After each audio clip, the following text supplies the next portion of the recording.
మకర రాశి ఆదాయం 8, వ్యయం 14, రాజపూజ్యం 4, అవమానం 5.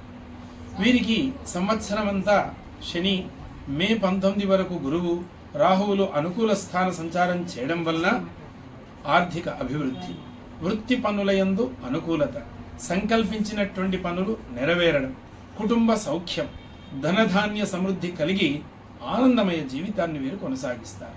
అలాగే తలచినటువంటి పనులు నెరవేరడం, తీర్థయాత్రలకు వెళ్ళడం, శుభవార్తలు వినడం, స్వశక్తితో అభివృద్ధిలోకి రావడం, రాజకీయ నాయకులు విజయాన్ని సాధించడం, కోర్టు వ్యవహారములయందు సంతృప్తికరముగా పరిష్కారం అవడం, అలాగే భూ వ్యవహారములందు వీరికి అనుకూలత, విద్యార్థులు ఉత్తీర్ణతను సాధించుట, అలాగే ఉద్యోగులు, న్యాయవాదులు, ఉపాధ్యాయులు వీరు కూడా తమ తమ పదవుల నుంచి ఉన్నత పదవిని పొందేటువంటి అవకాశం ఉంది.